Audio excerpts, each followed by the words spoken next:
All right, let's dive into the story of Calypso. She's one of those characters whose origins are a total enigma, wrapped up in the mystery of the very sea she came from. We're going to try to piece together the fragments of her past, from this silent, lonely beginning to a future that's, well, still being forged. And, that's not just some poetic way to start things off. This one sentence, it's the absolute key to understanding who she is. Her story isn't about big speeches or dramatic reveals. It's all about what's left unsaid. It sets this really powerful, kind of melancholic tone right from the get-go. So where does this story even begin? Well, it starts out there, on the vast, empty ocean, with a chance discovery that changes absolutely everything. I mean, just picture this for a second. The sun is setting, and a man named Roberto spots something out in the water. It's a young woman, and she's barely conscious, just clinging for dear life to the wreckage of, what? A ship? A whole other life? We have no idea. It's a scene of just pure, raw survival. And all she has on her are these two things. Her robes are just battered by the ocean, but this emerald shell necklace, she never, ever takes it off. That feels pretty important, doesn't it? It's like the one single piece of her past that she can physically hold on to. This has to be the first question that popped into Roberto's head, right? And it's the question that just hangs over her entire story. Was she from some lost island? A kingdom that sank beneath the waves? The mystery starts right here. And then there's this. I mean, what happened? Was it a terrible storm? Some kind of attack? A massive tragedy? The events that led her to that one piece of wood are a total blank. It's a void in her story that, for some reason, she's not willing to fill in. Now this one's the deepest question of them all. It kind of suggests that whatever went down was catastrophic, that maybe everyone else was lost. And the story implies that she's the only one who knows the answer to that question. So here's the crucial thing to understand. Her silence is a choice. It's not that she forgot what happened, or that she can't speak. She is actively, deliberately guarding this truth. That tells you that her past must be so profound, or maybe just so painful, that silence has become her shield. But even with this wall of silence she's built around herself, she doesn't stay alone.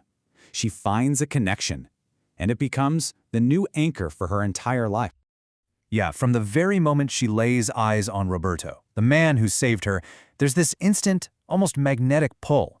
It's not something they had to work at or build. It was just there, a quiet understanding that didn't need words. And as they start to navigate life in the pirate city of Squall, they become completely inseparable. Their relationship isn't built on trading stories about their pasts, but on just sharing the present. It was quiet, but it was as real as any promise ever made.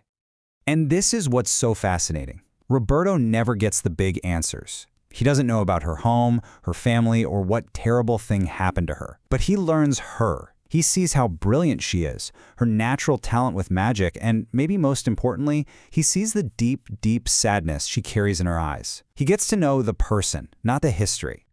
And there it is again, hammering home that central point. This isn't amnesia. It's a conscious act. She is carrying the full weight of her past inside her every single day.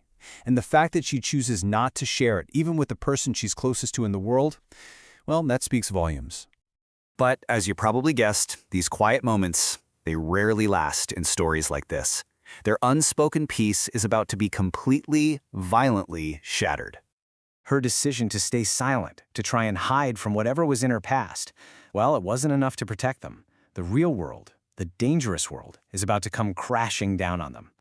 And when it happens, it's fast, it's brutal. Under the lantern-lit streets of Squall, they're just jumped. There's no time for a fight, no chance for her to use her magic. It's swift, it's efficient, and it's absolutely devastating. They are completely helpless as they're just stolen away from the life they built. So what now? They've been ripped away from everything they know. A new, terrifying chapter is about to begin.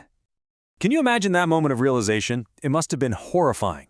After being captured, transported, the first thing she senses isn't a familiar sight or sound, it's this overwhelming feeling of being a total stranger in a strange, hostile land. And just like that, everything is gone. The ocean, which has been this constant in her story, is nowhere in sight. Home, whatever or wherever that was, is now impossibly far away. And that sense of safety she'd finally found with Roberto, it's been completely ripped away. But this right here, this is the crucial turning point. Because in the middle of all that loss, all that uncertainty, one thing is still there: their bond. He is her one solid thing in this storm, the single piece of her life that they couldn't take from her. And this is no longer the quiet, passive girl they found floating in the sea. This is a declaration. It's a powerful statement of resolve. Her focus has totally shifted. She's not just guarding her past anymore. She's facing her future. Her silence about where she came from has been replaced by this fierce certainty about where she's going. And she's going there with him. So that's where we're left. We've watched her go from a silent survivor to this determined partner. The questions about her past are all still there, but now there's a new, much more urgent question on the table. In this foreign land, forced to fight just to survive, who is Calypso going to become? Well, that's a story that's just getting started.